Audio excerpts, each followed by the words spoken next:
Thanks, everyone.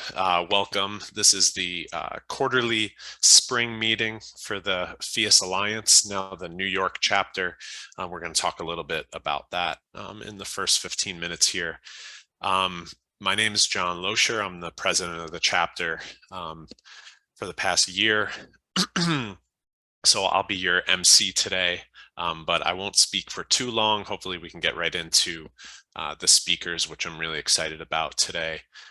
So you can see the agenda over here on the left on the screen. I'll be going through a couple exciting chapter announcements, specifically about the rebranding as the Phius Alliance New York. As you probably already noticed in the top left hand of the screen, the logo is a bit different than the previous Hudson Valley logo. And then we have three really wonderful presentations. We're going to keep them shorter than typical. Usually the speakers are going for an hour or more, but we're going to try and fit three in within today's meeting, which hopefully gives us a better idea of the different work that's going around New York State, which we're really trying to highlight and kind of integrate as the identity of our chapter now. And then, of course, at the very end, we'll have plenty of time for Q&A and then some closing notes as well. So if anyone has questions along the way, as I'm explaining some of these things, I'm glad to talk about some of these logistics and announcements. I would just ask that you put it in the chat, and I'd be glad to get to that before I hand it over to our first guest speaker. So today, like I said, we're going through a couple different projects, both initiatives as well as built projects in the state of New York.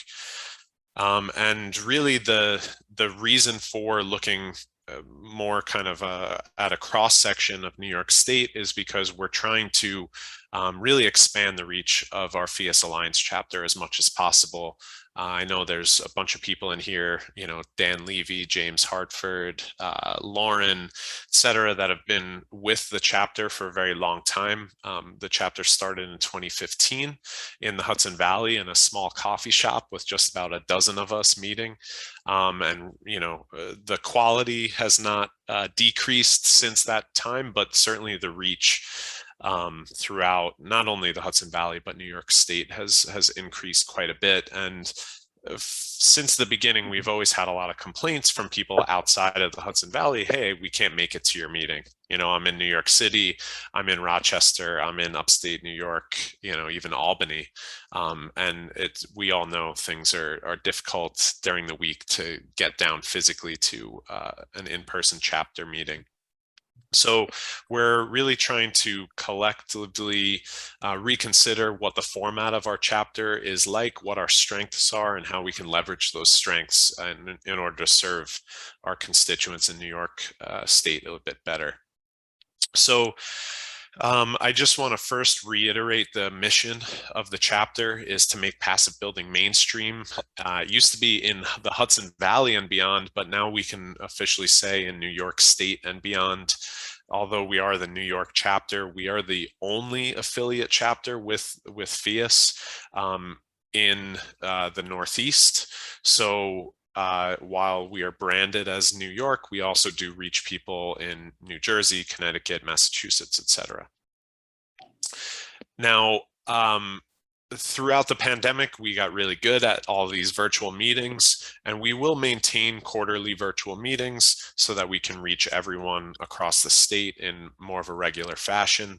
But really, outside of that, we want to start to focus on what we're good at, which is doing in-person events. Right? I think it's safe to say a lot of people are getting burnt out from the Zoom meetings. So we're going to continue to hold in-person project tours, other meet and greet events, Phius 101s, et cetera, throughout the state. And we'll talk about how we're planning on actually carrying that out. Because we really feel that the in-person events are what are kind of the most effective and what we've always done well. And of course, this is all done with the intent of being more inclusive in all regions of New York State. We'll see very soon that we have a couple kind of newly activated regions. And then we also have some inactive regions, right, that we would like to activate a little bit more. So we'll discuss that today. Another big announcement, we are in the process of renewing our channel partnership with NYSERDA. Now, that channel partnership is specifically meant to aid social media and other initiatives such as our university outreach initiative and diversity scholarship. So those existing initiatives are being rewritten into our partnership, and we hope to expand that partnership a bit as well. And also make it more than just a single year, which is what the previous version of that partnership was. So we hope to have more updates on that channel partnership and ways that you might be able to get involved by the next meeting, which will occur in the summer. Now, we've already mentioned the New York State expansion a bit. Along with that, we'll look at a slide in a few minutes looking at the varying New York State regions.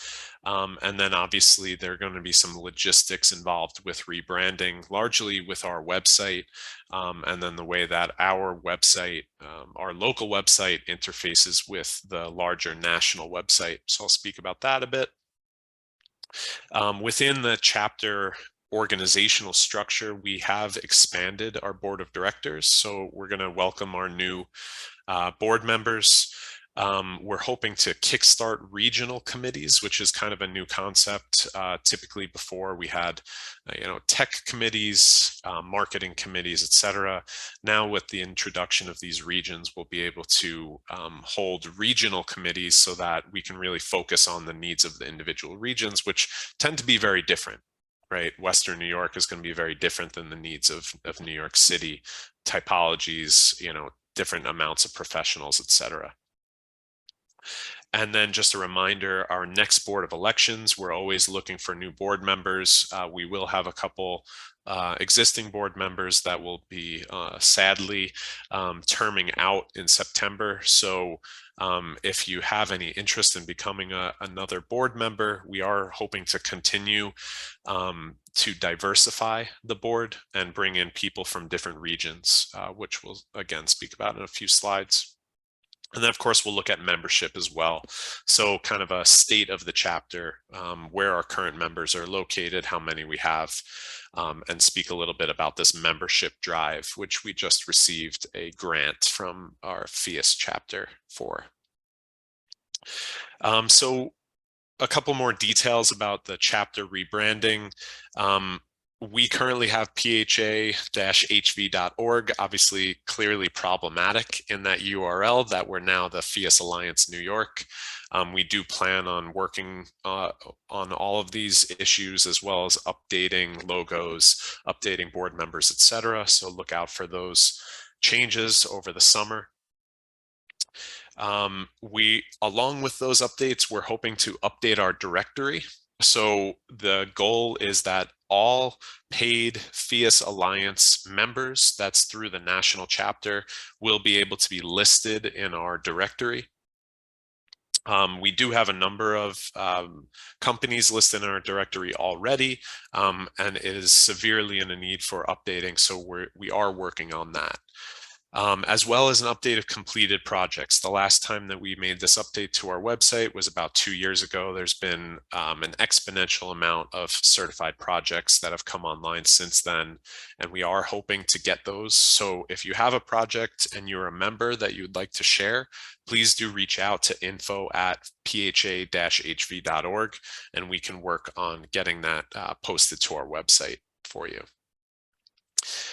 We have some new swag that we'll be also developing between now and the summer meeting. When we're meeting in person, we can actually distribute some of that. This was all made possible by a grant from Phius, essentially a price match grant that we had applied for. They are especially excited about our idea of contractor pencils. So look out for Phius Alliance contractor pencils, as well as a couple other types of merchandise, hopefully being available by the summer. If you are a member and would like to help design or actually produce any of these, please do reach out. We could use a hand actually doing that. Also, we'll talk about disbursements to the specific regions when we get that swag in hand, so we can make sure that's getting spread throughout New York State.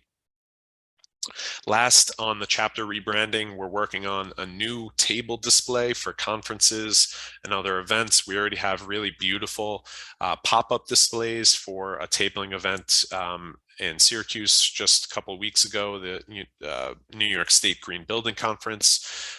We are working on fold-up pamphlets, etc., that can be handed out at tables.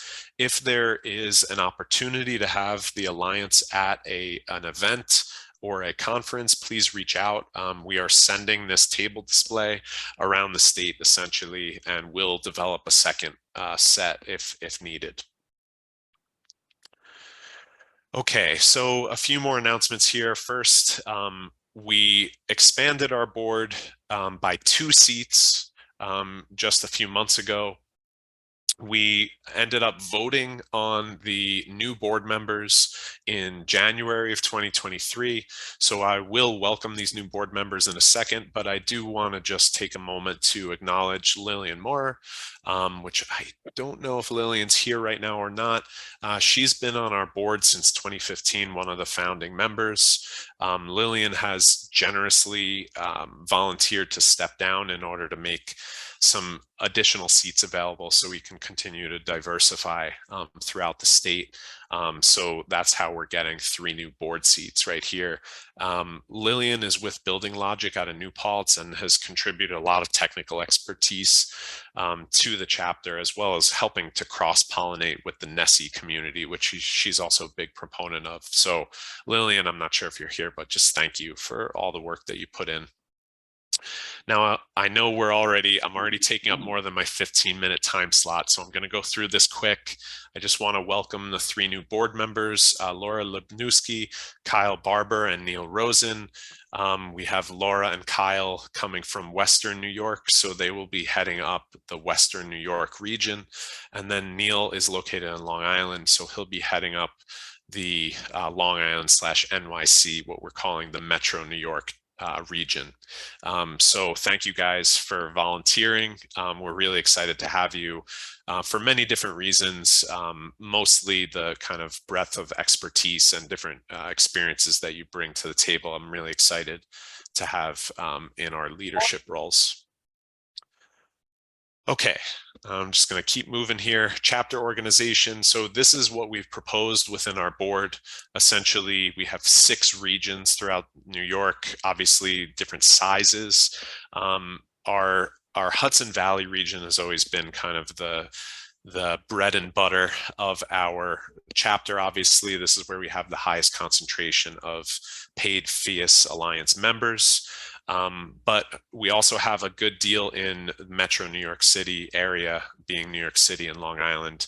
We're hoping to really bolster that area, that region much more, and specifically cater to the needs of that region, which, like I said earlier, are very different than what we experience in the Hudson Valley. The Western New York chapter is the next up and coming region here.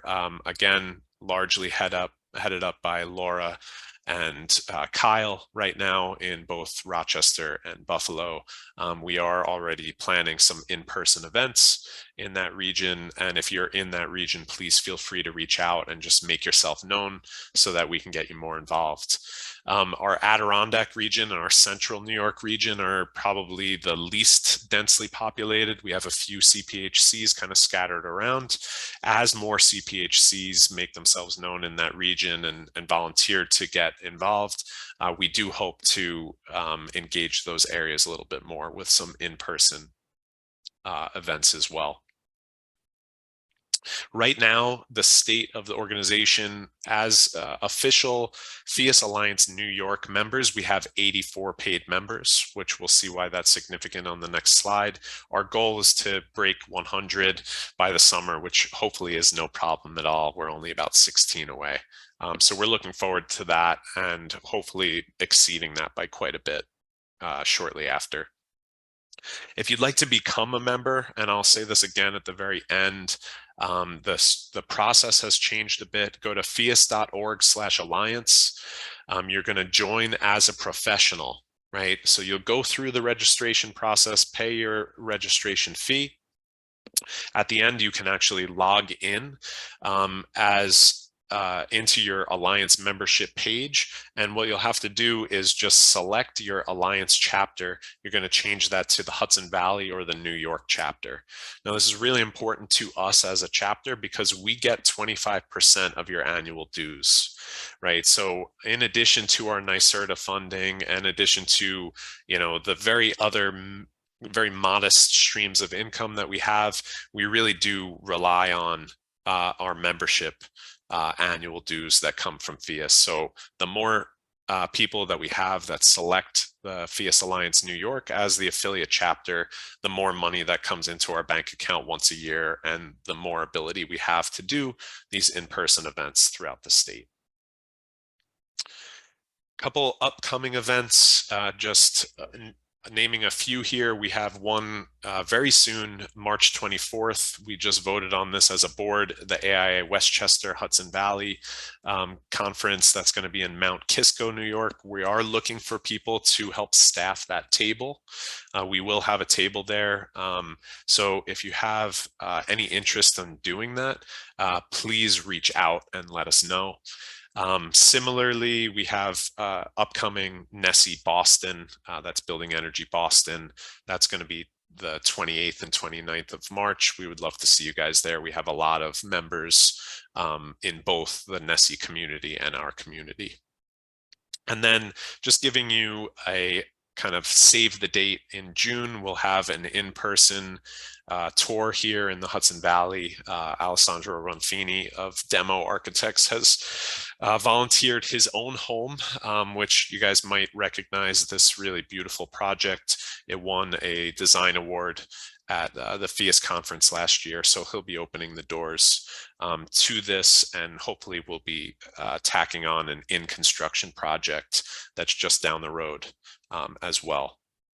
So look out for that, and more information will come soon. So that is all I have to say. I see no questions in the chat, which is great.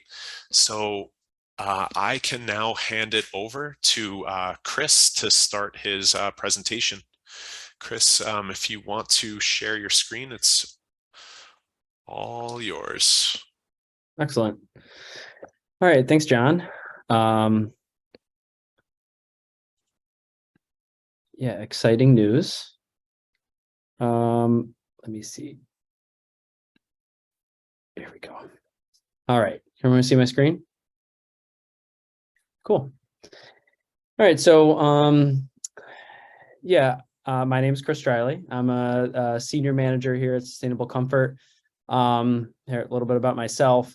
I mean, this was on the website, but I guess notably, I'm a CPHC and a verifier.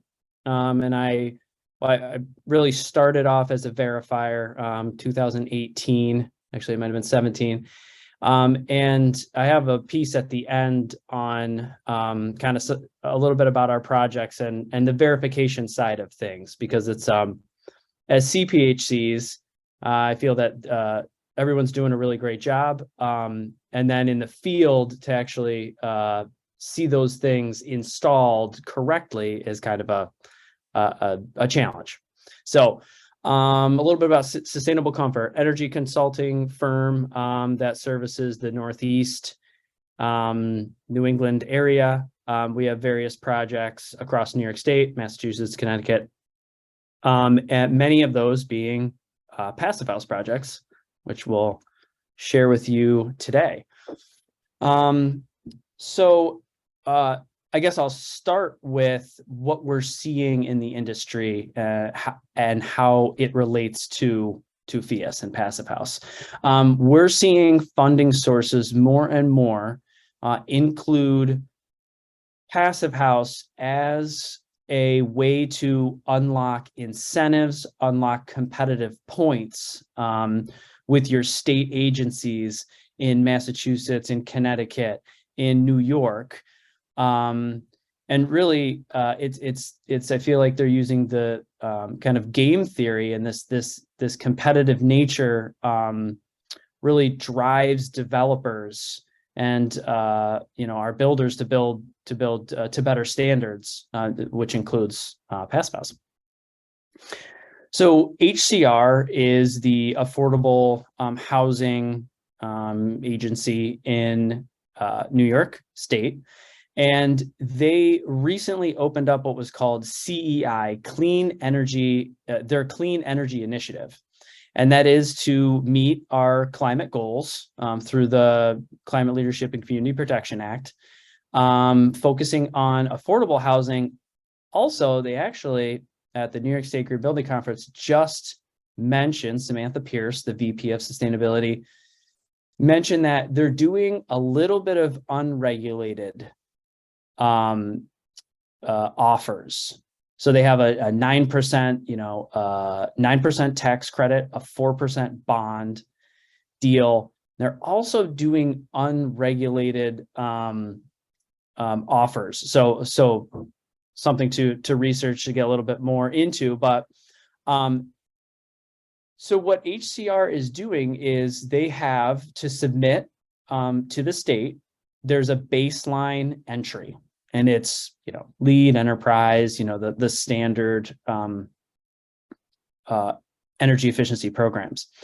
What they're doing is they're opening up CEI incentives and extra funding for stretch goals. And those are to meet our climate goals, and it's, again, a carrot to get us to the next step. And then eventually the next step will be mandatory. So it's optional now, and we're seeing a lot of teams go after this. And what that opens up is so stretch goals include LEED. It's actually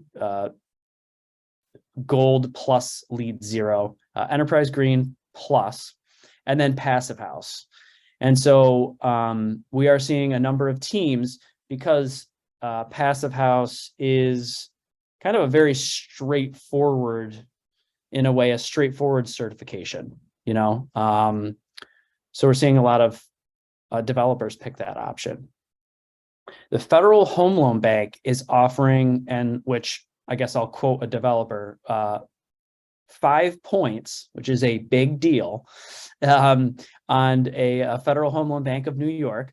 5 points if, again, 2 pathways, one's DOE and net zero, and the other one is Passive House. So we're seeing that relationship grow within our, funding agencies and funding sources throughout New York State and beyond. And then Building of Excellence.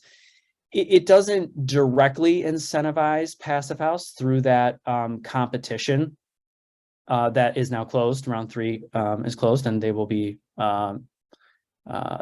mentioning the awardees, I believe, next week on the 21st in New York City.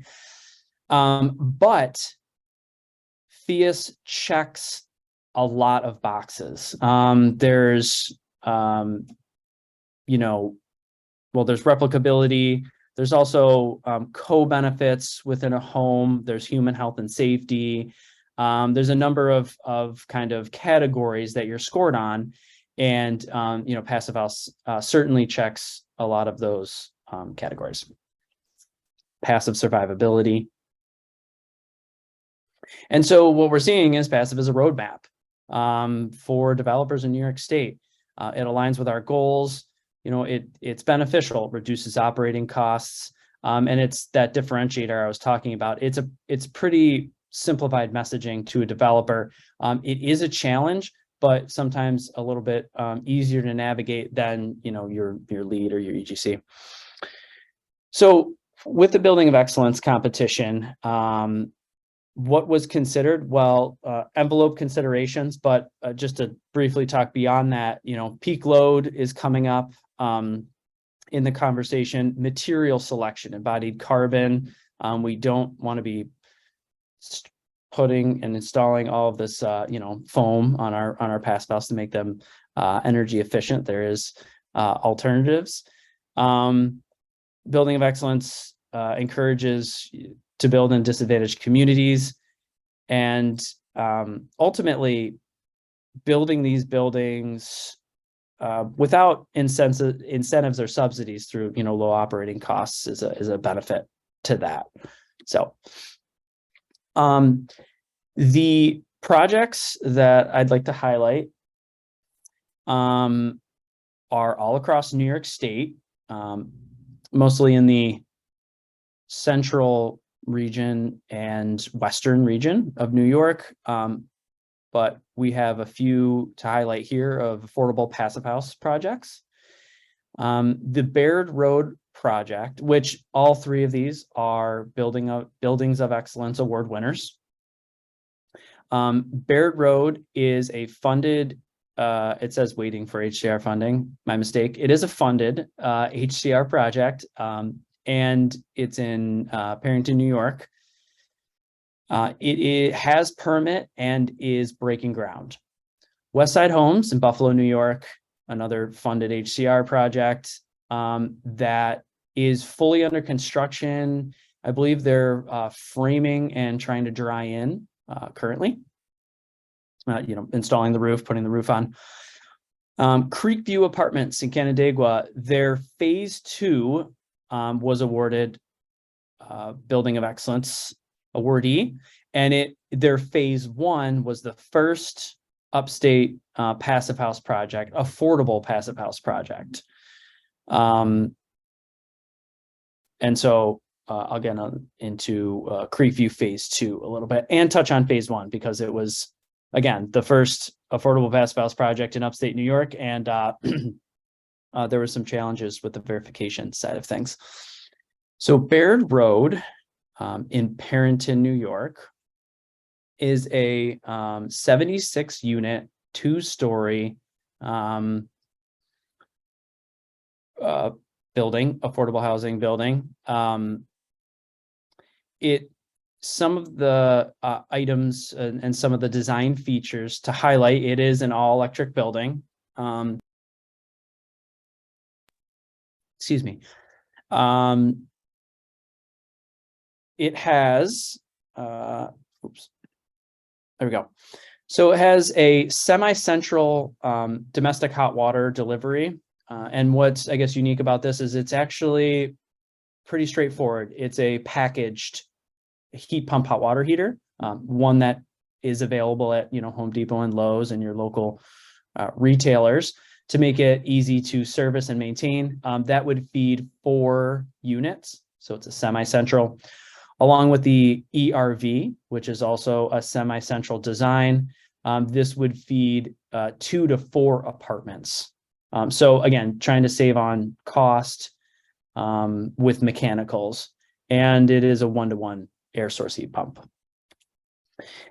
So for the competition, the Baird Road Apartments project kind of partnered with BuildSmart. BuildSmart is a kind of an innovative panelization company, not located in New York State, but offers kind of a panelization product and solution for your passive house building.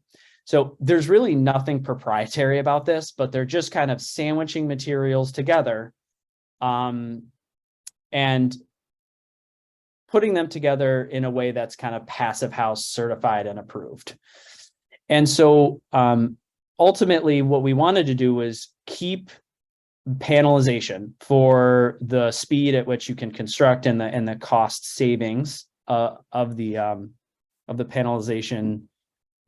But we ended up, just because of the BuildSmart, again, is not located in New York, and so transportation costs were high. And so we actually did kind of bring this panelization to New York.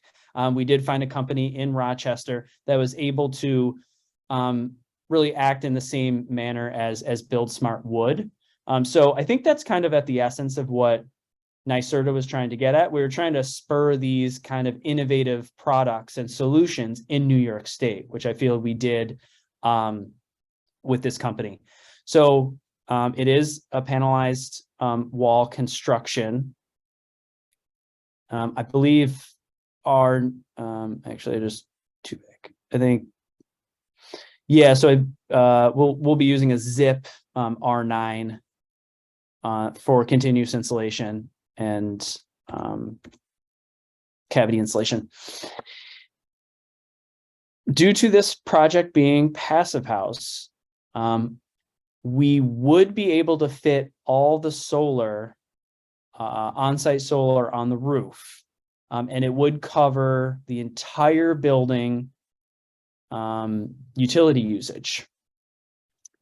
Problem is that the town didn't want solar panels on the front, and they also wanted dormers on this lower bottom of your screen, lower unit to I don't know, improve the look of the building. And so we did lose some solar panels there beyond our control. So I believe we're reaching 95% offset, 94% offset. The remaining 6% will have to go offsite. And we're kind of figuring that out now. You cannot put on-site solar and off-site solar on the same meter legally. So challenge. It will have battery backup to a certain degree, and EV charging. Materials were in consideration here, trying to, again, lower the embodied carbon of the building. So sourcing those lower embodied carbon materials. West Side homes being constructed as we speak in Buffalo, New York. So this is part of a larger affordable housing project. This is 14 buildings with 51 units of affordable housing on the west side of Buffalo. This scattered site project includes multifamily, up to 15 units, a 4-unit. And then there is rehabilitation, and then also like a substantial gut rehab, and then doubles with duplexes. But what we're focusing on here today is the 15-unit Buildings of Excellence awardee. It's on West Street in Buffalo. And this one, you try to push the envelope, no pun intended, but you also want to, there's replicability and buildability that you want with these projects to kind of prove out that this can be done cost effectively. So this project does feature all electric systems, as actually all 3 of these projects do. It will incorporate geothermal heating and cooling and hot water for the building. Just checking time. And unitary ERVs for each unit and common areas. It was not awarded BOE, but there is a second building that will be achieving passive house certification, and it is the Rhode Island building. Again, each of these include solar, all electric. The difference with this one is it has air source heat instead of ground source as a heating cooling solution. Actually, interesting about the west side, this one, since it's 3 stories and the roof it doesn't have as much space as we need. I believe we're reaching about 60% offset here with solar. I wanted to mention something else, but I can't remember. And again, just to show, we're trying to use like some standard building materials to meet Building of Excellence and passive house standards. A couple things here is this roof is like R90, and we did a full fill on that with the cavity and continuous installation on top. And at one point we were not meeting our found in your passive house guidebook, we were not meeting the ratio. I think 35% continuous to, the rest cavity. And so the solution was, and I don't know how I thought of this, but was to install the lowest R value, allowing more thermal movement through to heat that backside of the sheathing, but to put a lower R value insulation in this cavity to meet that ratio. So that's the solution there. And then we did need to our thermal bridging at our slab edge. Sure, a lot of you run into that. We did have to come up with some interesting solutions there. Not deep diving on that now, but things to consider. Creekview. Creekview Phase 1, first affordable passive house project in New York, upstate New York, excuse me. And yeah, this one was Phase 1 was fun. So 2000 built throughout, I think started in 2017, but built throughout 18 and certified in 19.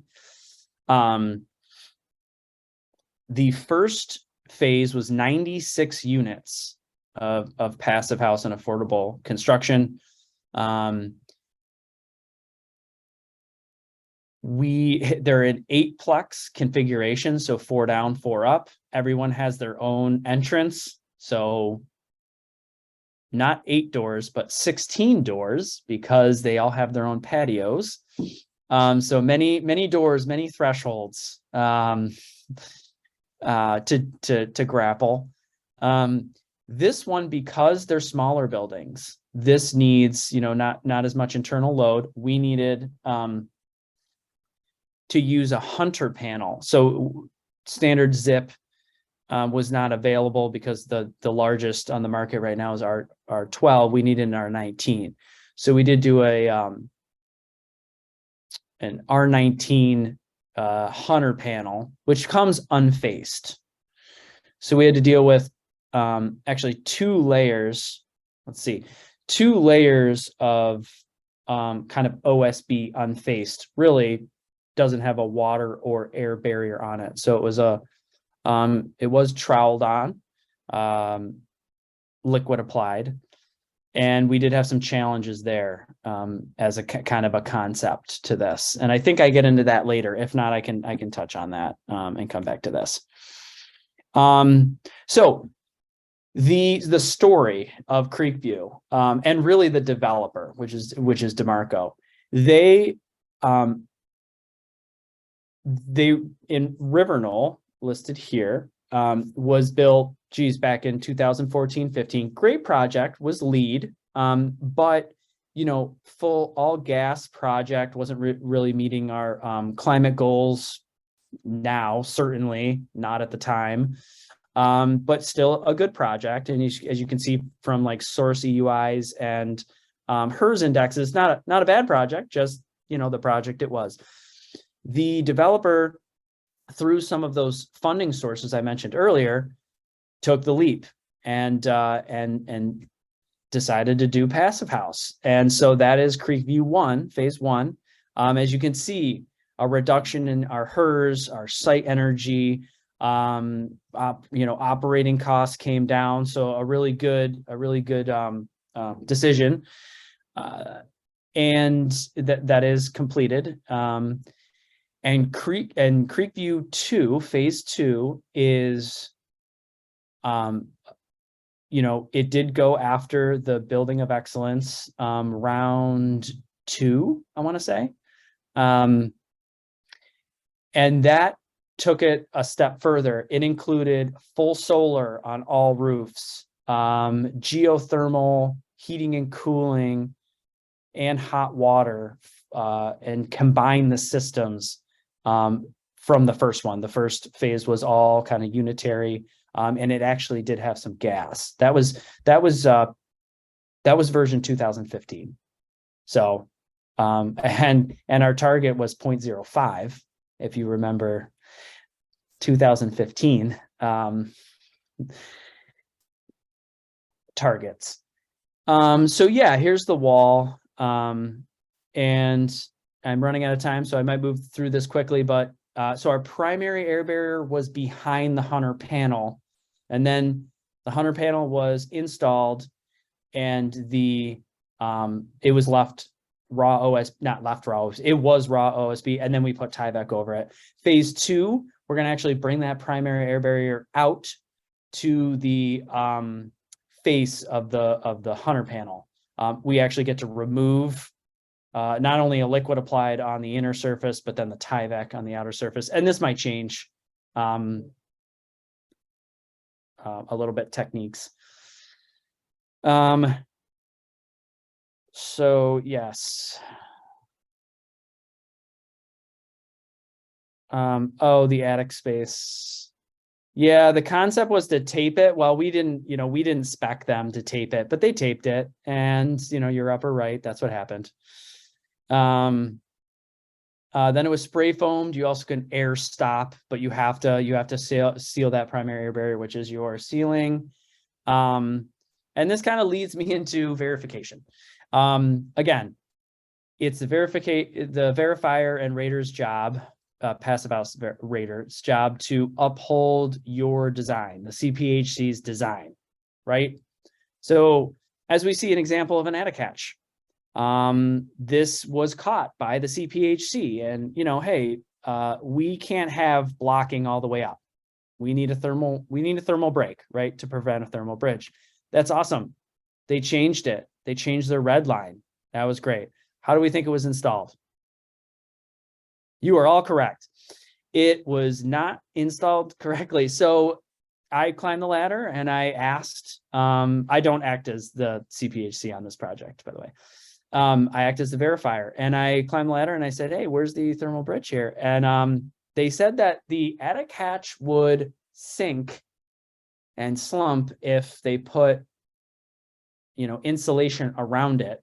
I think there's different densities of insulation. I think we could work around that. So they are changing that, but we suggest to plan ahead with your penetrations. Large gaps and holes is not good. It makes for using a lot of material unneeded. It's also really hard to seal.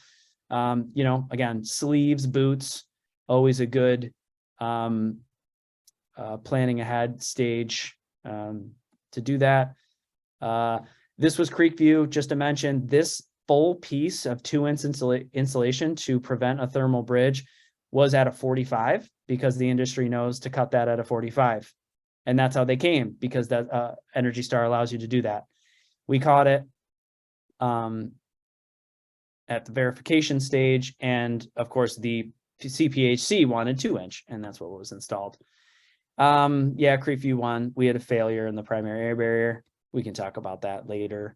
And yeah, seams are super important. The integrity of those seams are super important. So get them right with the right material. And that's all I have. I don't know if I left time for questions, but I think we could take one question if anyone has something. I have one if not. Sure.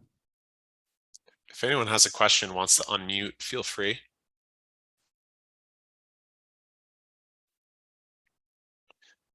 All right, I'm going to take the stage then, Chris. I'm curious, I think it was Westside Homes. You had the geothermal system, which is in a way a little uncommon for passive house.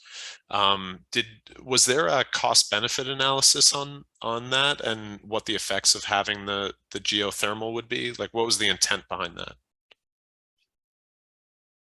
Yeah, so actually this was a bit over-engineered, and this system that I'm showing you now, I cheated a little bit. This was the original concept. This is like the absolute Cadillac of geothermal systems. This hot water is actually made by the air handler. Yeah, you pipe water to this, and this will make your heating, cooling, and hot water all in the same mechanical room in a unit or a home.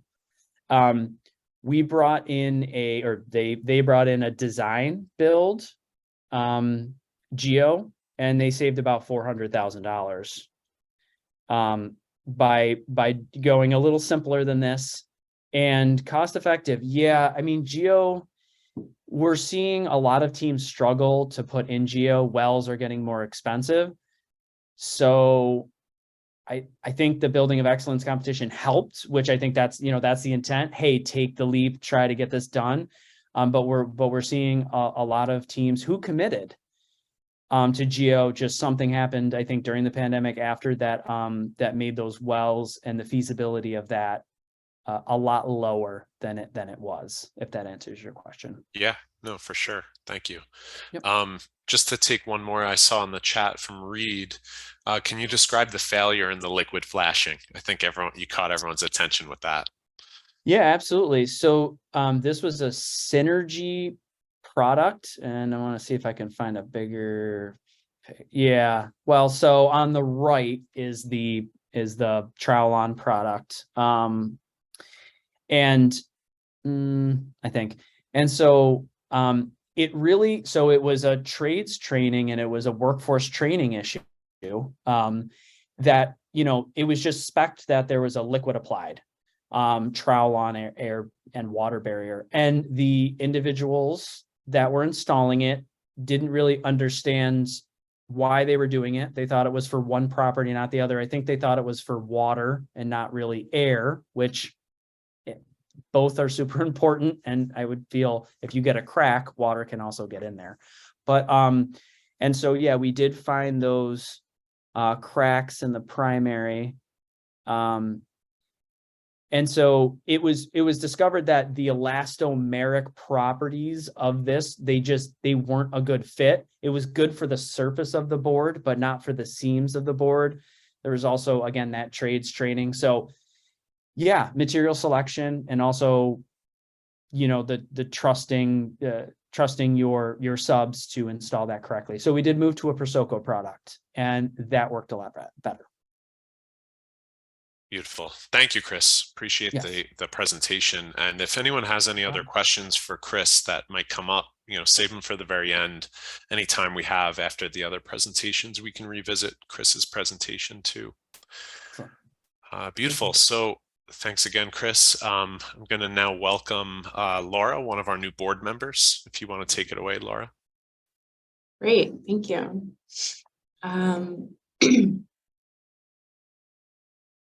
Okay. How's that look? Can see slides? All right, thanks. So I'm Laura Lubineski, architect in CPHC.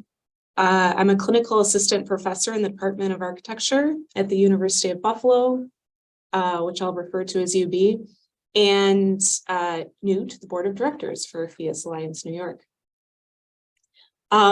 This is the third presentation today that I'm giving on something related to passive hours. It's been kind of a wild week, so I'm really happy that this is like coming to a close and tonight I can relax. So I'm going to tonight share with you the story of how this studio of 13 graduate students in the Masters of Architecture program are now all certified passive house consultants. Yes. I'm incredibly proud of this. And for some context, for those of you not in Buffalo, this was kind of a big deal. So when we started the studio, there were 3 architects in Buffalo who were CPHCs. So myself, my colleague, Nick Rakovich, who got certified to teach the class, and my former boss, Kevin Connors of Ecologic Studio. So going from 3 to 16 was a really big leap here.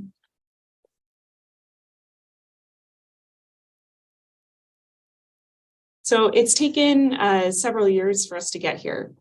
I transitioned from working at architecture firms full-time and teaching part-time to now teaching full-time at UB this past fall. And in part because of this opportunity, which my colleague, Professor Nick Rakovich, started developing several years ago. After a few years of conversation,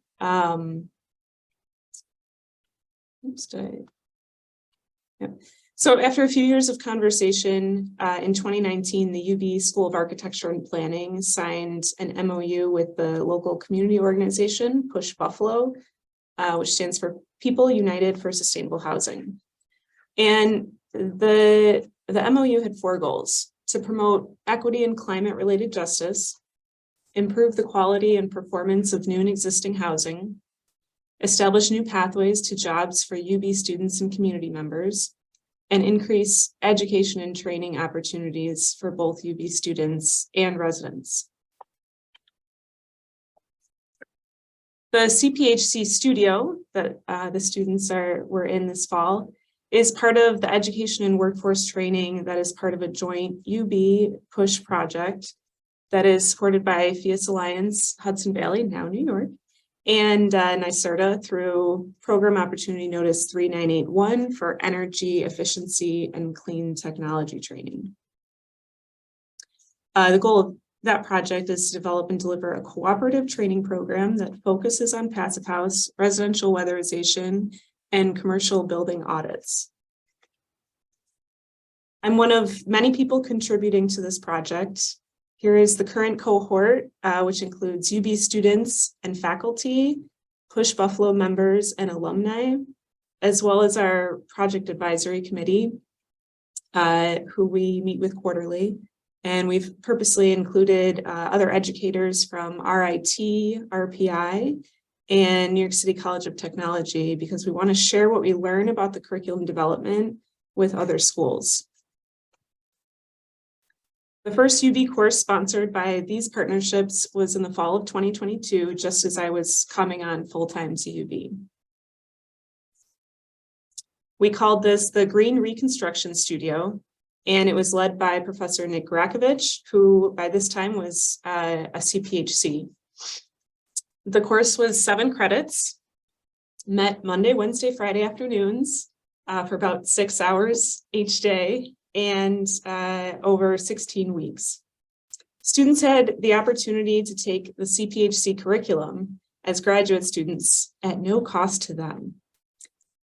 They worked through the Part 1 training videos together as a group and took the online Phius exam in week 4 of the semester and submitted the Phius design prompt in week 8. So this is a pretty rapid schedule. They then used the second half of the semester to develop a design project with Push Buffalo. So my role in this class has been a frequent guest critic and enthusiastic cheerleader. I'm also able to share my experience with them, both going through the CPH training myself and from working with Push Buffalo when I worked at Ecologic Studio. I worked on the West Side Homes project that Chris described. I worked on the doubles, not the Building of Excellence one. So with the exam behind them, the students then applied their new knowledge to the design problem of retrofitting 6 vacant houses owned by Push in Buffalo's West Side neighborhood. This type of house is really typical of the housing stock in Buffalo. We call them the Buffalo Double. It's 2 residential units stacked on top of each other, typically with a basement and an attic. The neighborhood has seen a lot of demolition of houses over the years, and also buyers from outside of the neighborhood who may not be renovating or upkeeping the houses and are more interested in flipping or renting them out in a less than desirable state. So the community has established what's called a green development zone, which you can see on the map there, an area of the neighborhood they want to save existing houses from demolition and improve the quality of houses for local homeowners and renters. The 6 houses extend a bit further than that initiative and are shown on the map. So the students visited each house to understand the existing conditions and the design problem and challenges. So this is what the houses looked like. Some of the houses had extensive water damage and mold.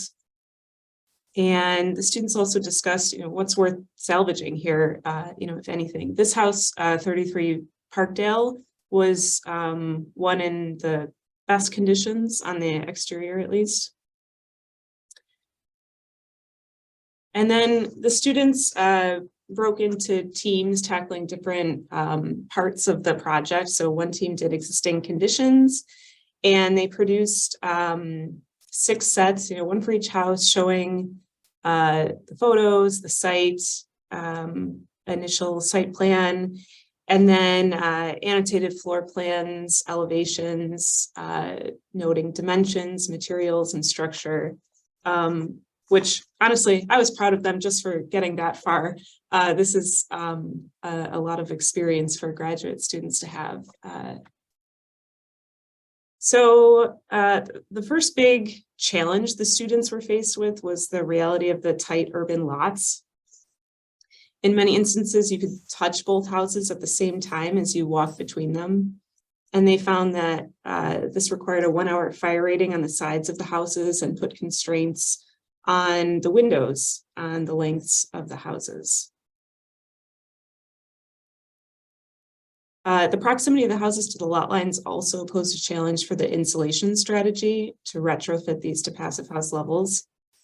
Adding insulation to the exterior of the sides of the house was not possible in many instances. So the students developed schemes for insulation inboard of existing structure, which were the 2x4 walls here. So this is an example of one scheme that they developed with Larson trusses. Simultaneously, another group of students dug into research on material selection, and they analyzed 12 categories of materials within the 5 selected divisions of construction. They looked at metals, woods and plastics, thermal and moisture, doors and windows, and electrical, and developed this visual graphic of a spider diagram to compare the material qualities. So in this diagram, you're seeing several types of insulation overlaid on the same chart, and each axis has a different characteristic, such as cost, R value, ease of installment, toxicity, distance to manufacturer, flame spread, and embodied carbon. So the closer the line charts out to the perimeter of the web, the more desirable that material is for the category. So it's a graphic comparison of things that were important to them. One of my favorite outputs from the studio was this amazing full-scale mock-up of a wall-to-roof condition. The students built it in 2 chunks in our wood shop on campus and brought it up the elevator to the 4th floor of our studio building, where it got a lot of attention during finals week as people walk through the building. So great advertising, and it's also going to be a great teaching tool for future classes.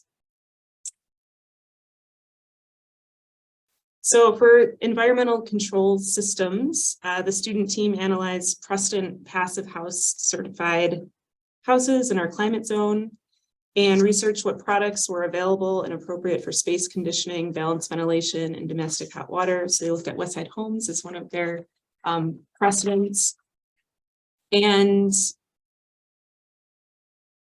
so spatially, they using the product dimensions and clearances that they found, they designed a mechanical room for the electrical panel, domestic hot water heater, and ERV that could be typical to each residential unit of the houses.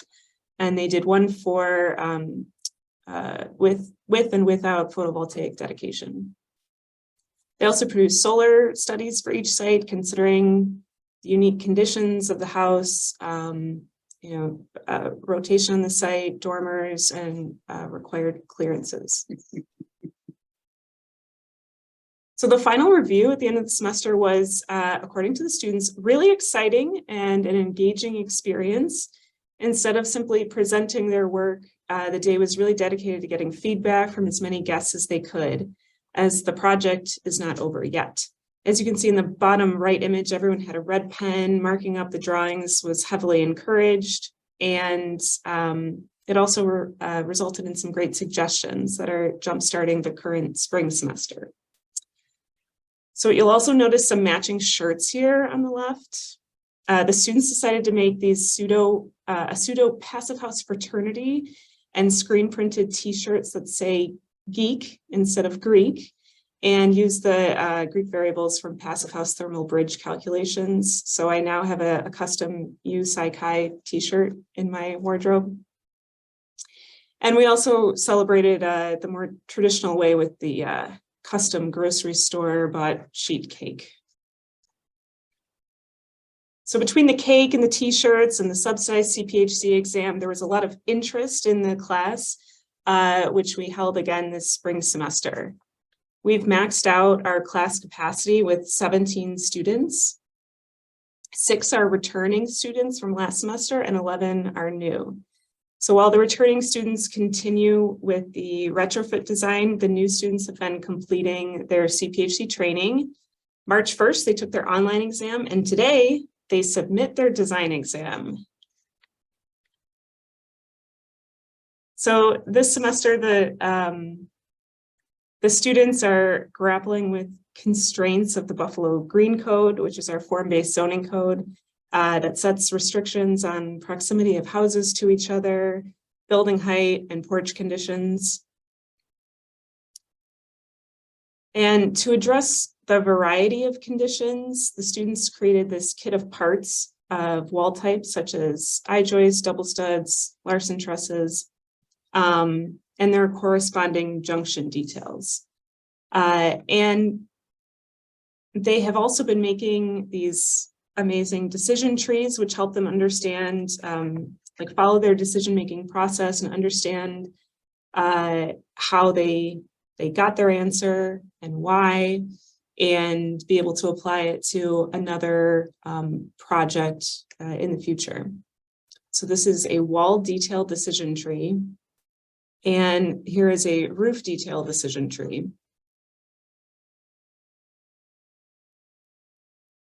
So this is important because the goal for the end of the semester is to have a report that can be handed off to someone else, another architecture firm, that can be easily understood either for the push houses or other passive house retrofits in the future facing the same design challenges we have either in Buffalo or elsewhere.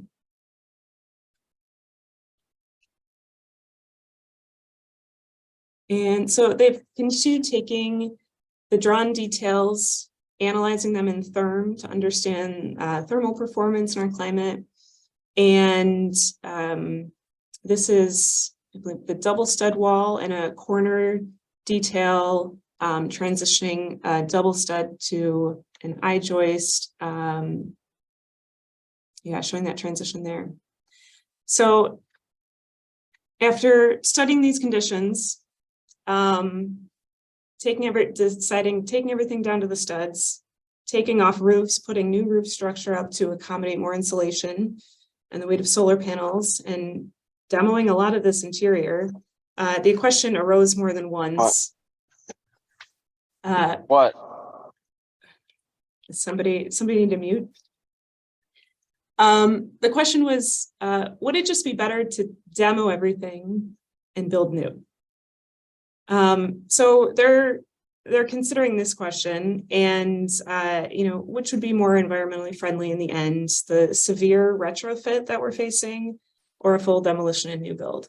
So students are in the process of doing a carbon analysis in a program called Tally, which will measure the embodied carbon. It's the exact materials being used in the studio to understand their environmental impact. So stay tuned on that. So what's next? After spring break, new and returning students will reconvene as one group to return to designing the houses. In new groups, based on the interests that everyone has, they'll take all the information created so far and begin designing the interior layouts for each house. They'll be creating architectural plans, sections, elevations, as well as physical models, renders, further analysis. And ultimately, all of this information and the work from both semesters will be put into one report. And final review for the students is May 11th. Mark your calendars. It's going to be hosted by Push at their headquarters, and local architects and contractors will be invited to see the research and will eventually be invited to bid on the renovations. So the Passive House Studio is the first of several courses we are currently developing at UB. Over the next few years, we'll offer a graduate Passive House seminar that will also have CPHC training, a graduate residential weatherization seminar, And as part of our partnership with PUSH, we will also offer an energy efficiency and clean technology workforce training program in the summer of 2024, which I will be leading. The course goals are to expand student knowledge and skills related to energy efficiency and clean technology, and share that knowledge and skills with community members seeking employment in these fields. Increase awareness of career paths related to energy efficiency and clean technology, build and prepare local energy efficiency and clean technology workforce at all skill levels, from entry level through graduate level supervisory positions. Okay, so to summarize, so our output, our output is that we want to export what we learn through this process about teaching to other schools, create a bunch of CPHC and export them to architecture firms, train a workforce in green building jobs to keep up with this new demand of all of our CPHCs, and then weatherize all the buildings in Buffalo. So if I have just a couple minutes more, I just want to share like some cool things that have come out of this studio. We had one studio get hired over January break to do some energy modeling with John Loescher. We had a local design build firm encourage one of their student interns to take the class to get the CPHC training because they realized what a great financial deal this was to have them in the class. A few faculty members have now expressed interest in taking the CPHC exam. Got to keep up with the students, right? I just presented to my junior studio today about passive house insulation concepts. And another cool thing was we had a housing competition at UB where students from the school were paired with firms for a one-day design charrette to design a modular sustainable house in Buffalo that would be built by Habitat for Humanity. And one of our students, a CPHC student, was on the winning team and paired with Ecologic Studio, another CPHC firm in Buffalo. And they got the chance to tour the modular house factory that Habitat has. So this is a big multi-year project. I mostly focused on what we have already completed in this presentation. So lots more to come. Stay tuned. I hope to be able to share again the results of the future classes and the workforce training. And I'll also say, if you're looking for new hires and interns, we have some great CPHC students graduating this spring that I highly recommend. So please get in contact with me if I haven't met you yet and you're in the area, or if you're interested in what we're doing. The best way to get in touch is by email here. Great. Thank you so much, Laura. I mean, I think this goes without saying that this is extremely exciting, and I hope everyone else was as interested in as I was. Although it's great to see case study projects, it's really great to see some developments like this, and I think it's really important to develop this, especially in a city like Buffalo, and get some more action going in the western part of New York State. Does anyone have any questions for Laura? Yeah, James, go ahead. Hi, I just want to say, Laura, this is your third presentation today, but all the same, your enthusiasm and your pride in what you've accomplished there just rings through as fresh as ever. And I'm so thrilled with all that you've done there, and I'm thrilled to be a part of Buffalo's legacy there. So great work. Thank you. Thank you. I appreciate it. And I appreciate having you on our team too. Great. James has been a great guest critic for our students. I think we have similar enthusiasm in the chat. We asked, how can we clone Laura? And also just another request for your contact, Laura. So be careful when you put that email out there. You usually get a bunch of coming in. Awesome. If there's no other questions, I think we can move on to our third presentation for the day. And now you have Laura's contact information in there. Again, we can revisit at the very end. Thanks again, Laura. This was really great to hear. So now for our third presentation today, this is kind of a follow-up from a tour that we just did in Cooperstown about a month ago. So I'm going to hand it over to Karl to share his screen, and then we can take it over from there. Or if James is sharing, one of them. Karl's going to give the presentation, but I just want to just kind of cue up Karl. Karl's a project manager here at River Architects, and he's been doing really great work, and I think it's his moment to shine. So just I'm thrilled to have him presenting now. All right. Let's see. Everybody got that?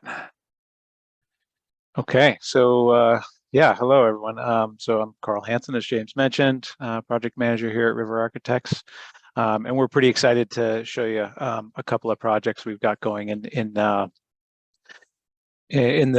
vein of wanting to explore and get the chapter spread out through the state a little bit more. These are a couple of projects that we have that are reaching up a little farther north than maybe we normally do. So up in the Mohawk Valley region, mostly in the Cooperstown area. So, and then, I had to slot in the new Phius logo and the Phius Alliance logo in there for us. We're trying to spread out. Let's get more folks in the rest of the regions to join in. So I want to start real quick. We're going to present two projects we've got in the Cooperstown area, both with the same project team. So a quick kind of shout out to that group, because this is a really a big part of why these are so successful. River Architects is hired as the architect for these projects. Simple Integrity is the builder based out of Cooperstown, and then Zayed Sustainable Buildings is the developer for these projects, also based out of that area. And it's really, the benefit of these projects really comes from largely the drive, besides obviously River Architects' focus on passive house design, from both the developers and owners and the builder, both being highly geared towards providing sustainable multifamily housing in the greater Cooperstown area. So these are really important, and having that buy-in from the very beginning definitely creates an environment where everybody's after the same goal. So no real compromises in terms of energy performance and what we want to achieve. So the first project is the Chestnut Crossing project in Cooperstown. This is the one that John mentioned. We had a project tour and an open house at the end of January. It's located in downtown Cooperstown, just near the main street, off of Chestnut Street. The owners had both of these lots, the front and back. The rear one over here, if you can see my cursor as well, parcel 2, is potentially to be developed at a later date. And the forward one here, primarily on the Chestnut facade, is a fairly long and skinny lot, which widens out at the back, but has neighboring buildings on either side there that create a fairly residential scale project. So the main challenge here was, fitting into that residential scale with a larger 13-unit multifamily project. So the main floor plan, like I said, it's 13 units, about 17,000 square feet in total of building area, and 2-story. And the really nice thing about this is that on that site here, this is the Chestnut side. At the ground floor, we have a lobby that enters off the street with some nice green space. So it's really set back from the street, and a second area entrance off the side with some additional parking. But as the grade rises to the back here, we're able to gain on grade access through the second floor as well, which was a great feature for us to incorporate for accessibility, and provide a typical egress that you need to handle here. It's mostly laid out in these kind of 3 blocks of space with the central main corridor running through. You're looking at essentially 6 units per floor, but then the second floor has this additional unit over the lobby on the second floor, a loft space here. And in large part, like I spoke about, the big challenge was addressing kind of the residential context of the neighborhood, and I'll show you a photo here in a minute, kind of a street view of this, because a lot of the, there was a little bit of pushback from the neighbors in terms of, wanting to make sure this looked like a residential feel and fit in with the context here. So keeping that scale down and fitting in the program was important. And as we go one more, you'll see, even though this building is quite long from east to west, the facade and the street side really scales down to look just like scale and proportion of the neighboring residential units. This one here on the other side of the alley, the main entrance alley, is an inn, but again, still has the same feel. Everything's set back from the lot line and feels comfortable and appropriate. So this is what I'm talking about when I mean how far back this stretches. We had a couple of really critical elevations that were pretty long. On the bottom here is that north elevation, which is one long building face, that we were worried about at first, and until we started to think about the site and the context in general. The neighboring house is ghosted in here, so you kind of see that overlaid. And then there's a really long tree line that separates the lots. So we knew this was going to be fairly well hidden, despite such a large face. Normally we'd try to break this down and scale along the facade, but this also allowed us to provide a screen fencing alongside and hide all of our heat pumps for our air-to-air heat pumps for heating and cooling along this face. And then along the other face, the south facade, where the neighboring building along the alley is, that obscured much of this facade as it goes back, and then the scale breaks down again with or changes, at least, with the hip roof at the back. So as we get into this, I should also preface this project was Phius 21 pre-certified, and it's submitted now for full certification, having just finished up at the beginning of the year. So we expect to have final cert, in the next month or so, essentially. But the building's essentially a slab on grade, with slightly heavier at that backside where the grade rises up. We have one kind of back retaining wall out of concrete, but essentially everything else is a slab on grade, so fully insulated down and around the footing. On that concrete wall, we've got the 6 inches of rigid insulation outboard of that. But everywhere else where we're on grade essentially is a 2x6 framed wall with blown-in cellulose, dense packed, and then 5.5 inches of exterior rigid mineral wool along the exterior building. Once we get up to the ceiling too, this is typically a truss roof with loose fill cellulose in the roof for most of the building, except over that front apartment unit that I was talking about, the loft space, where we wanted a cathedral space and to fit in a little bit of a loft above that. So that switched up to a TJI assembly with dense pack in it, slightly lower R value, but our targets on this project, we had a lot of room. We were pretty safe on this one in terms of meeting all of our energy criteria, our heating and cooling demands and peak loads. So it really worked out pretty well. And then once you see the finished project, this is from our actual visit at the end here from the January meeting.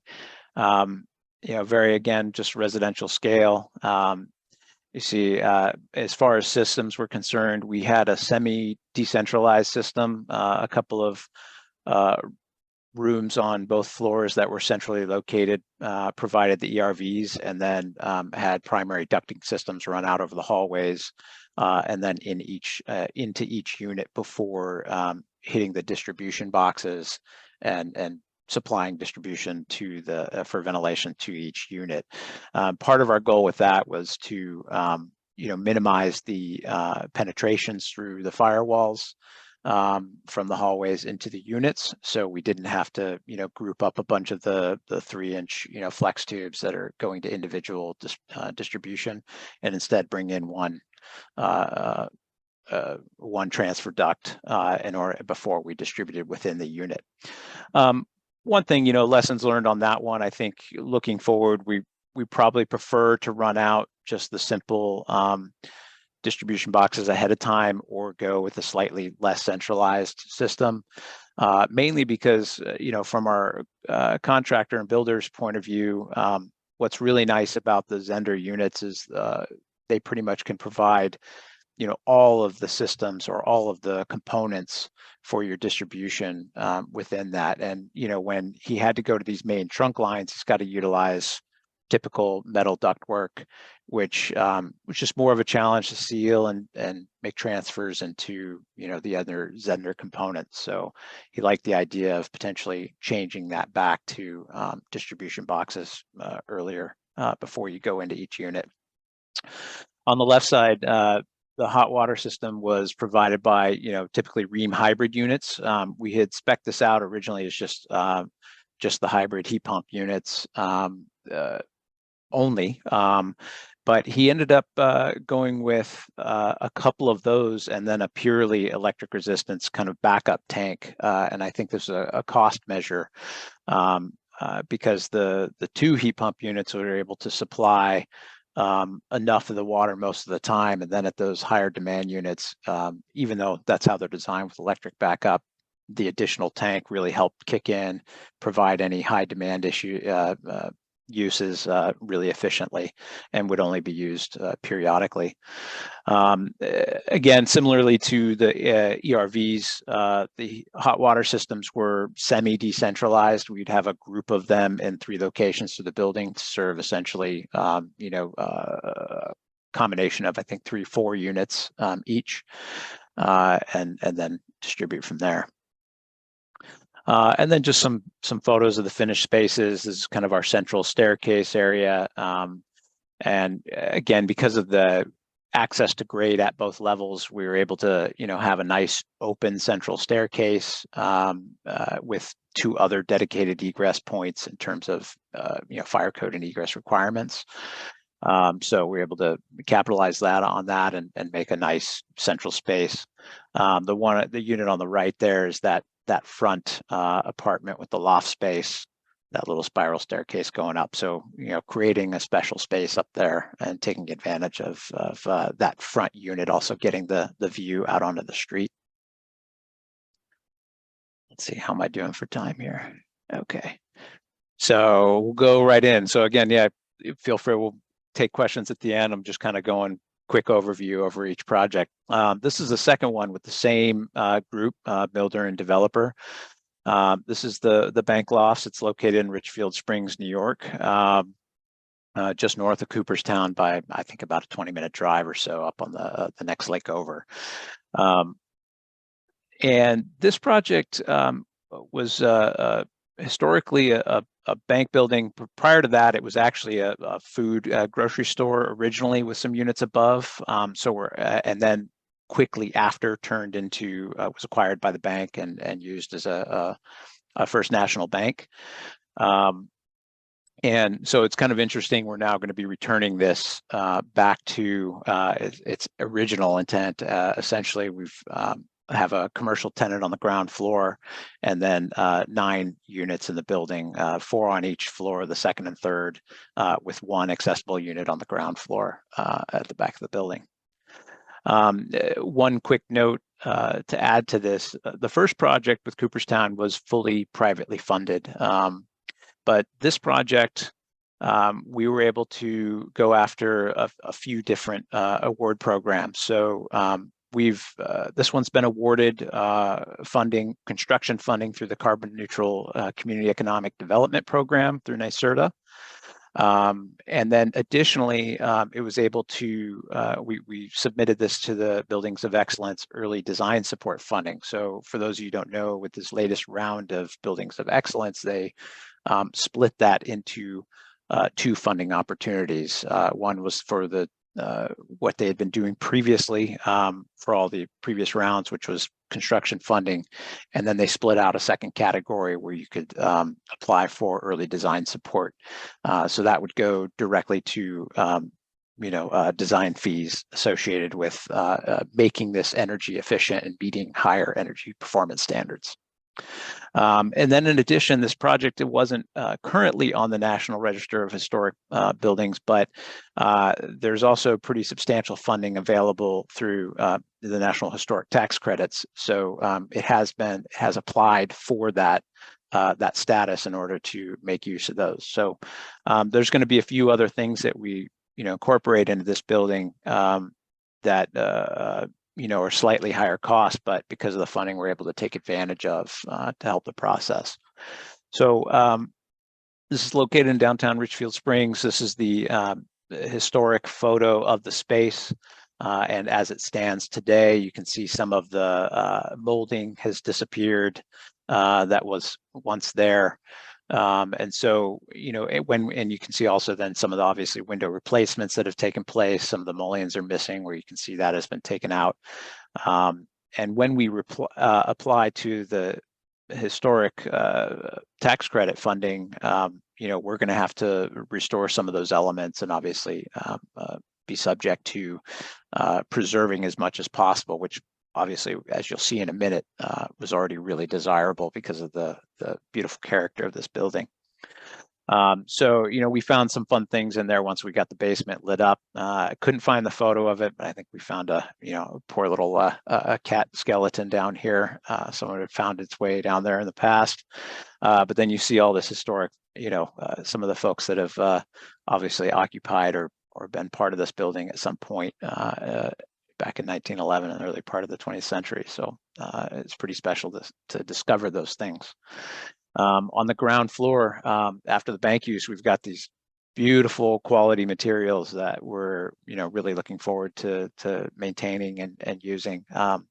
These mosaic tile floors are fantastic. We've got this beautiful safe hanging out in the main space, and then the bank vault that's still there, which even if we wanted to move it, wouldn't want to go through that demo process. So yeah, we're going to get to most of these partitions for the old bank tellers are coming out, but we're preserving all of the these great little grates and all the stone and marble veneers that are up on all of these partitions, and we'll be reusing those in the ground floor commercial as much as possible. Upstairs, same thing. You have some beautiful arched entryways, which while we had to reorganize the space where we wouldn't necessarily be making use of those passageways, we're trying to silhouette those to leave a record of what was once there. And the other aspect of what we had to save, which found out a little bit later on, is preserving this staircase in place or intact, so to speak, as opposed to being able to potentially take pieces of it and use those throughout the building in another manner. So this presented another opportunity to create a little loft space. So this will be used in one of the units to gain access to an upper level loft. So with any project, this is a little bit different, obviously not new construction. So with existing conditions, we found it really beneficial it's very worthwhile to go through and have a 3D laser scan done, given the complexity of some of the spaces and really understanding what the existing conditions are like and what you're dealing with. Fortunately for us, as I think you saw in that last image, most everything was already gutted prior to the owner acquiring the property. And so unfortunately there could be other materials that were lost, but we won't know at this point. So we're preserving as much as we can. The site currently sits, the building site is fairly small and only stretches back about this far. So the developer and builder acquired the adjacent site at the back to accommodate potential parking. The building will locate most of the heat pumps for the upper 2 floors on the roof and serve down from there. And then the intent as well is to provide solar over carport canopies for the project throughout.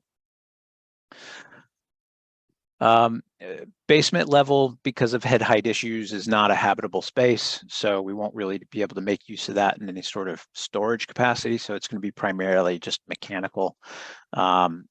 This system will be utilizing, so one of the areas I mentioned before where with all this funding we're able to put to good use, we will be taking advantage of speccing Sanco hot water heaters here, which are the CO2 refrigerant split system heat pump hot water heaters, which is really nice because then they don't cool the space that they're in as well. In terms of thermal envelope, we won't have the basement as part of our certified thermal envelope, although we will be taking up that slab and putting some insulation down there and insulating through the basement as well to make it a more comfortable space regardless. And part of that's due to, you know, some of the foundation walls definitely need some repair work as well. Once you're on the ground floor, we've got our main commercial space up front with the bank vault located and exposed. Main entry is off the main street of Richfield Springs. And right now the intended tenant is a local food cooperative and kind of grocery mercantile store. And then off the back, we have our accessible unit with a ramped access, and then some obviously our bathrooms in the back of the retail space, and a central hallway to gain access to our one central stair here. Just bear with me, I'm just catching up with my notes here. And then the intent, let me actually go back one. The ERVs for the ground floor space will be located in the basement to serve this ground floor. And then once we go up to the second and third floors, they're essentially the same footprint for the units, 4 units each. There will be a centrally located mechanical closet off of the central hallway, which will support an ERV per floor. And then, as I mentioned before, for heating and cooling, heat pumps will be located on the roof for these 2 levels.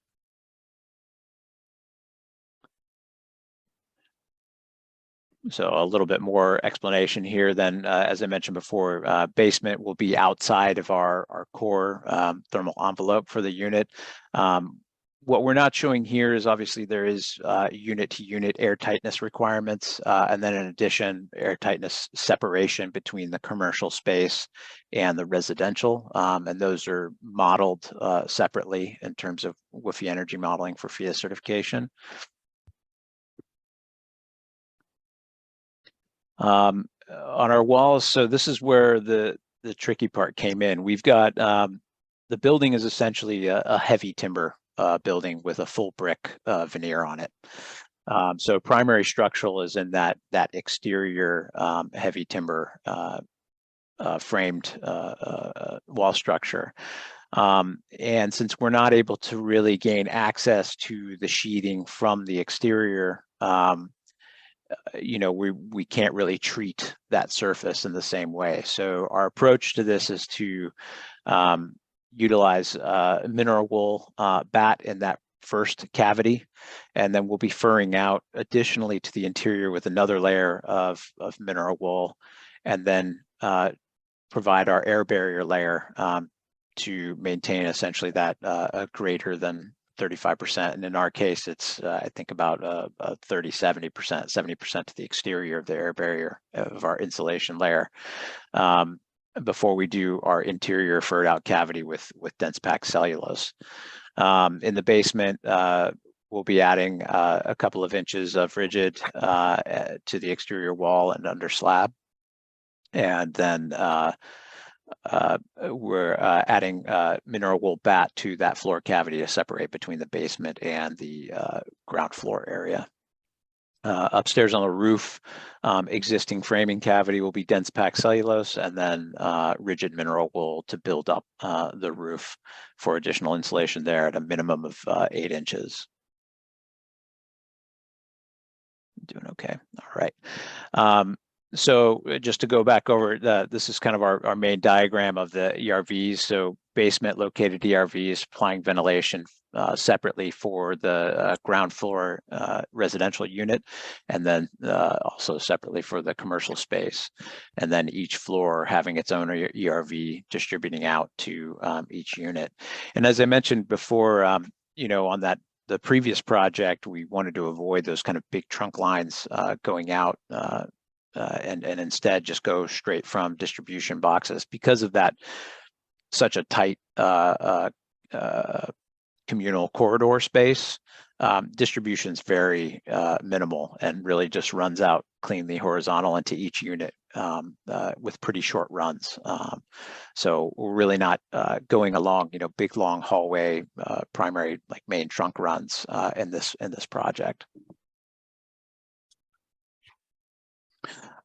Plumbing is all very centrally located. The hot water heaters will all be located in the basement and then piped up, and everything in terms of our water distribution is essentially located right off of this central bearing wall condition, which will be adding a second stud layer as well along that and making a double stud wall along that bearing wall to carry all of the plumbing runs as well.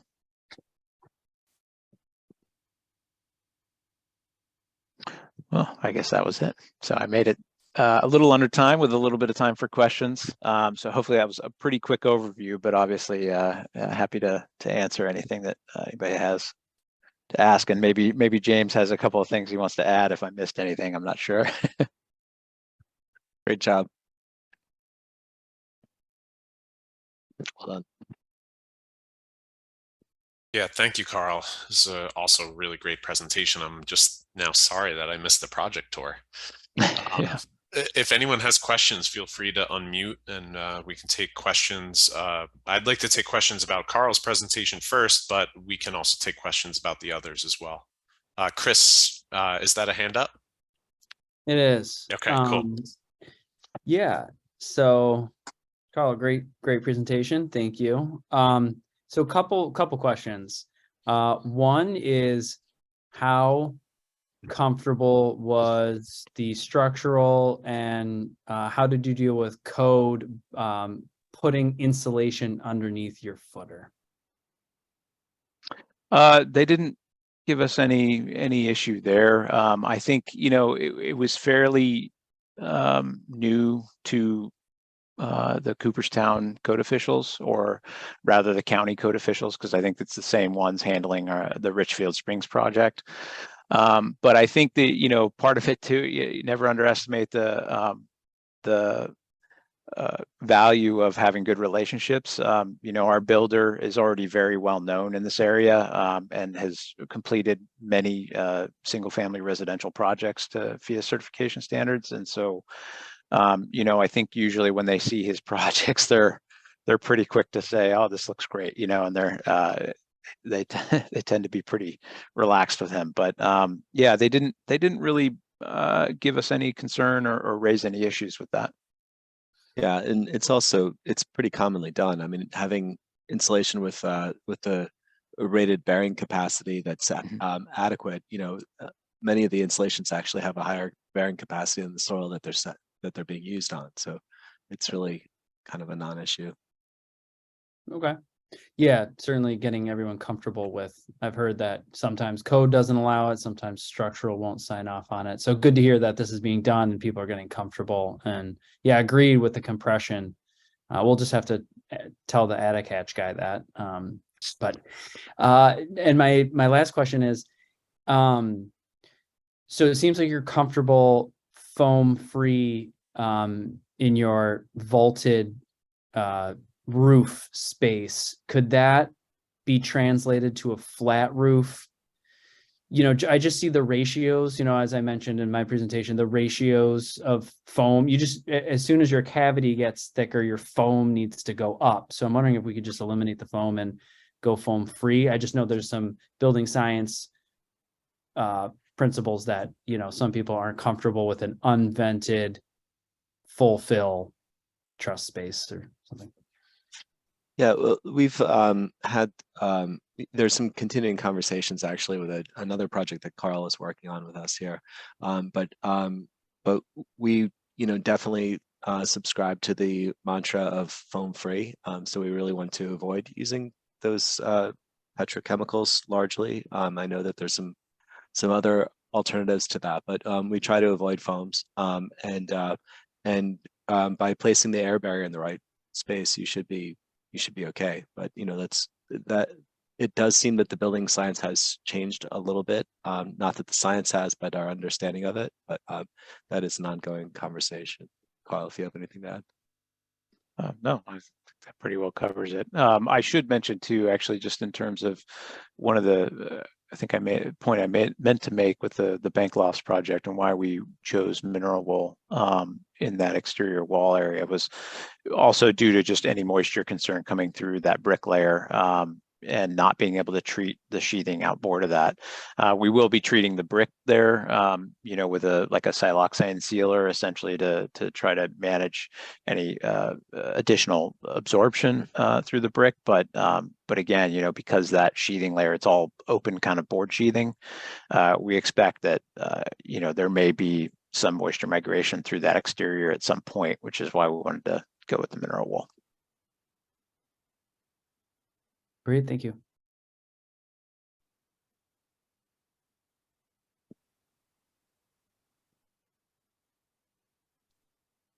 So quiet. Yeah.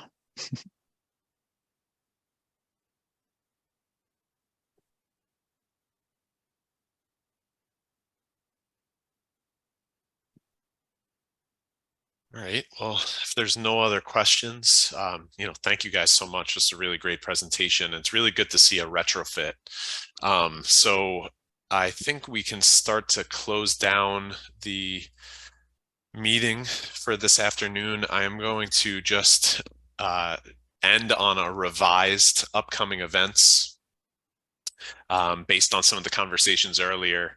I do want to point out, as Chris mentioned, the NYSERDA Buildings of Excellence Round 3 Awards. I'm sure there's going to be plenty of people on this call right now receiving awards there. That's upcoming next week on the 21st, and that will be in New York City. I apologize, I don't have a link for you to RSVP, but it is available online. Same day, we're also starting the Phius Retrofit Summit. So again, very relevant considering the retrofit project that Karl just presented. We will be essentially releasing the revised version of Revive, which is the retrofit standard for Phius certification. So tune into that to find out a bit more. You can register at phius.org. And then the other events that were previously there, AIA, Westchester, Hudson Valley, like I said, we just agreed to be present at that literally like an hour before today's meeting. If you have interest in being at the table there, please do reach out ASAP. James and Karl will definitely be there, and it would be great to have some more representatives of the chapter. Of course, Nessie, one of our favorite kind of sister organizations at Building Energy Boston, and then look out for our quarterly meeting coming up in June. Should be in Stone Ridge, so kind of New Paltz-ish area. So without further ado, I think we can move to close the meeting. Of course, we're always available for questions if anyone would like to stay after and discuss a bit more. But thank you everyone for joining. It was really great to see so many people here, and we hope to see you again in the future.